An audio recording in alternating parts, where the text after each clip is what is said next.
नमस्कार दोस्तों, स्वागत है अपने इस यूट्यूब चैनल रूट चंटी की जीएस गुरु में। दोस्तों, आज की इस वीडियो में एक बार फिर से हम कक्षा 12 के विद्यार्थियों के लिए ज्योग्राफी यानी भूगोल के महत्वपूर्ण अतलगुत्थी प्रश्न लेकर आए हैं, जो परीक्षा दृष्टि से वेरी इंपॉर्टेंस रहेगा। दोस्तों, यह वीडियो एनसीईआरटी रहेगा और सभी बोर्ड के विद्यार्थियों के लिए मोस्ट इंपॉर्टेंस रहेगा। आइए बच्चों, देखते हैं कि फुटकर व्यापार सेवा को स्पष्ट कीजिए। पहला क्वेश्चन चलेंगे हम लोग कि फुटकर व्यापार सेवा को स्पष्ट कीजिए। इसका उत्तर देखो, कई परीक्षाओं में पूछा गया है, सब इंपॉर्टेंस है बच्चों। तो फुटकर व्यापार सेवा किसे कहते हैं, आइए देखते हैं इसका उत्तर। देखो, उपभोक्ता को वस्तुएं तथा सेवाएं सीधी विक्रय, विक्रय माने बेचना, क्रय माने खरीदना, विक्रय करने की व्यवस्था फुटकर व्यापार सेवा कहलाती है। समझ रहे बच्चों, जैसे फेरी वाला, जैसे फेरी देखो करता है गाँव में, चादर वगैरह लोग के लोग फेरी वाला जाते बेचते हैं ना, वैसे बच्चों रेहड़ी वाले टू डोर टू डोर, ये भी बच्चों घर पर माल पहुंचाते हैं, एक प्रकार से फेरी वाले ही होते हैं। माल बेचने वाले तथा छोटे दुकानदार इसी के अंतर्गत आते हैं। समझ भैया। अगला क्वेश्चन देखेंगे हम लोग, जो है कि जो है चतुर्थक सेवाओं का वर्णन कीजिए। अगला क्वेश्चन है कि चतुर्थक सेवाओं का वर्णन कीजिए। कई वर्षों परीक्षाओं में पूछा जा रहा है। अथवा आप करके देगा, दो चतुर्थ सेवाओं के नाम लिखिए। देखो, प्राथमिक सेवाएं, द्वितीय सेवा, तृतीयक, लेकिन चतुर्थक सेवाएं भी होती है। तो ये बच्चों, इसको हम उत्तर देखेंगे। देखो, विशिष्ट यानी विशेष एवं जटिल माने कठिन प्रकार की सेवाओं के कार्यकलाप चतुर्थ सेवाओं में आते हैं भैया। जैसे शिक्षा हो गया, देखो ये कठिन काम है, जटिल काम है। सूचना, शोध, जैसे शोध होत करते हैं, रिसर्च जिसको कहते हैं, रिसर्च कर रहे हैं। एवं विकास सेवाएं, इनका जो है उदाहरण है। चतुर्थ सेवाएं उच्च बौद्धिक व्यवसाय से जुड़ी होती हैं बच्चों। अगला क्वेश्चन है, विश्व में चिकित्सा पर्यटन के क्षेत्र में तेजी से उभरते हुए देशों के नाम लिखिए। चिकित्सा के क्षेत्र में, चिकित्सा पर्यटन के क्षेत्र में, ताइए इसका उत्तर देखेंगे। विश्व में चिकित्सा पर्यटन के क्षेत्र में तेजी से उभरते हुए भारत है, थाईलैंड है जहाँ सफ़ेद हाथी पाई जाती है, मलेशिया है, सिंगापुर है, स्विट्जरलैंड और ऑस्ट्रेलिया। विश्व में चिकित्सा पर्यटन के क्षेत्र में तेजी से उभरते हुए ये सब देश हैं बच्चों। अंकीय विभाजक क्या है, अंकीय विभाजक किसे कहते हैं? तो आइए इसका उत्तर देखेंगे। देखो, अंकीय विभाजक सूचना और संचार प्रौद्योगिकी के अंतर को ज्ञात करने तथा मापने की प्रक्रिया को अंकीय विभाजन कहा जाता है। अर्थात विकसित और विकासशील देशों के बीच सूचना तथा प्रसारण प्रौद्योगिकी का अंतर ही अंकीय विभाजन कहलाता है। अगला हम लोग क्वेश्चन देखेंगे, जो है अगला क्वेश्चन, देखो क्वेश्चन हुआ है बच्चों। नेक्स्ट क्वेश्चन देखेंगे, उपग्रह संचार किसे कहते हैं?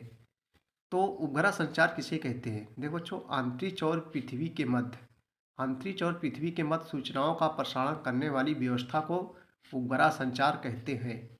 इंटरनेट का संचार तंत्र के क्षेत्र में क्या उपयोग है? तो बच्चों, इंटरनेट ने उपग्रह संचार तंत्र के माध्यम से विश्व में संचार तंत्र के क्षेत्र में क्रांति ला दी। क्रांति में होता है एकाएक बदलाव।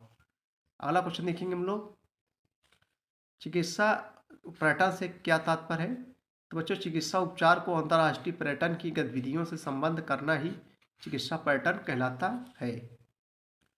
नेक्स्ट क्वेश्चन है भैया कि विनिर्माण से क्या आशय है? अगला क्वेश्चन है बच्चों, विनिर्माण से क्या आशय है? तो बहुत इंपॉर्टेंट है। देखो, विनिर्माण का शाब्दिक अर्थ है हाथ से बनाना। विनिर्माण का अर्थ क्या होता है बच्चों? हाथ से बनाना। अतः विनिर्माण का आशय किसी भी वस्तु का उत्पादन करना होता है। घरेलू कुटीर उद्योग क्या है? घरेलू कुटीर उद्योग किसे कहते हैं? तो उत्तर देखेंगे, घर की चार दीवारी में स्थानीय संसाधनों से हाथ से उत्पादन करने की व्यवस्था घरेलू कुटीर उद्योग कहलाती है। समझ बच्चों, जिसका हाथ से उत्पादन किया जाता है। लोहा इस्पात उद्योग को आधारभूत उद्योग क्यों कहा जाता है? Most important question. लोहा इस्पात उद्योग को आधारभूत उद्योग क्यों कहते हैं बच्चों? देखो, लोहा इस्पात उद्योग में बने इस्पात का उपयोग प्रत्येक उद्योग में किया जाता है। यानी जो है, लोहा इस्पात उद्योग से बने इस्पात का उपयोग प्रत्येक उद्योग यानी हर एक उद्योग में किया जाता है। इस पर अन्य उद्योगों के आश्रित होने के कारण इसे जो है आधारभूत उद्योग कहते हैं। यानी इस उद्योग से और भी उद्योग आश्रित रहते हैं। जर्मनी का अग्रणी, अग्रणी माने बच्चों होता आगे, जर्मनी का अग्रणी इस्पात उद्योग का क्षेत्र कौन सा है? तो उत्तर देखेंगे, जर्मनी का अग्रणी इस्पात उद्योग का क्षेत्र रूहर औद्योगिक प्रदेश है। संसार में सूती वस्त्र उद्योग के किन्हीं दो उप क्षेत्रों के नाम लिखिए। संसार में सूती वस्त्र उद्योग के किन्हीं दो उप क्षेत्रों के नाम लिखिए। आइए देखते हैं उत्तर। संसार में सूती वस्त्र उद्योग के दो उप क्षेत्र निम्नलिखित हैं। निम्नलिखित नंबर 1 बच्चों, चीन का होंगहो घाटी, सूती वस्त्र उद्योग के उपक्षेत्र हैं। दूसरा है संयुक्त राज्य अमेरिका का न्यू इंग्लैंड सूती वस्त्र उद्योग उपक्षेत्र। स्वामित्व के आधार पर उद्योगों का वर्गीकरण लिखिए। तो स्वामित्व के आधार पर उद्योगों का निम्नलिखित वर्गीकृत किया गया है। नंबर 1 सार्वजनिक उद्योग। सार्वजनिक मतलब जो सब यूज करे। निजी उद्योग और संयुक्त उद्योग। पशुओं पर आधारित दो उद्योगों के नाम लिखिए जो पशुओं पर आधारित होते हैं, जैसे दुग्ध और मांस उद्योग, ये पशु द्वारा जो है होते हैं। चमड़ा एवं ऊन उद्योग, चमड़ा आप समझ रहे हो। कृषि आधारित उद्योगों की विवेचना कीजिए बच्चों, देखो पूछा गया परीक्षाओं में। कृषि आधारित उद्योगों की विवेचना कीजिए। हेडिंग डाल लेंगे हम लोग कृषि आधारित आधारित उद्योग जो कृषि संबंधित हो। देखो कृषि उत्पादों को विभिन्न प्रक्रियाओं द्वारा नगरीय और ग्रामीण बाजारों में विक्रय हेतु, विक्रय माने बेचना, बाजारों में विक्रय हेतु उत्पाद तैयार करने वाले उद्योग कृषि आधारित उद्योग कहलाते हैं। जैसे चीनी, जैसे गन्ना से चीनी बनाई जाती है। चीनी, चाय, कहवा, सूती, रेशमी एवं जूट के वस्त्र, रबड़, खाद्य तेल, खाद्य माने खाने वाला तेल, अचार, मसाले तथा फलों का रस बनाने वाले उद्योग इसी श्रेणी में आते हैं। कृषि आधारित जो है उद्योग के अंतर्गत आते हैं। ये क्वेश्चन देखो बच्चों, मोस्ट इम्पोर्टेंट क्वेश्चन। सांस्कृतिक पर्यावरण को परिभाषित कीजिए।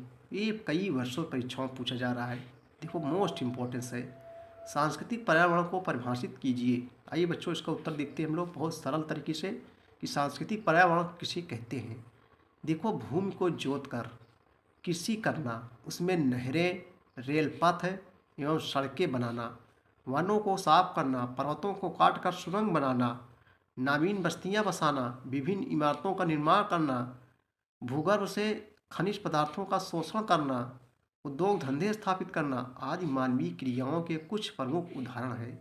मानवीय क्रियाएं बच्चों जो मानव द्वारा किया जाता है। मानव निर्मित इस प्रकार के पर्यावरण को सांस्कृतिक या प्राविधिक पर्यावरण के नाम से पुकारा जाता है बच्चों। अगला क्वेश्चन देखेंगे हम लोग। अगला क्वेश्चन है आगे से है बच्चों, ये भी क्वेश्चन देख लेते हैं। WHO क्या है? WHO जिसको कहते हैं वर्ल्ड हेल्थ ऑर्गेनाइजेशन, यानी जो है विश्व स्वास्थ्य संगठन, जिसका मुख्यालय कहाँ बच्चों? जनेवा में है। जनेवा कहाँ है? स्विट्जरलैंड में है। यानी विश्व में स्वास्थ्य के लिए जो है ध्यान देती है समिति, ये जो है संस्था। WHO संयुक्त राष्ट्र संघ की एक विशिष्ट समिति है। समझ रहे हो बच्चों, संयुक्त राष्ट्र संघ का ही एक अंग है, विशिष्ट समिति है। इसका पूरा हिंदी में नाम विश्व स्वास्थ्य संगठन है, जिसका मुख्यालय बच्चों कहाँ अभी बताया? जनेवा स्विट्जरलैंड में है।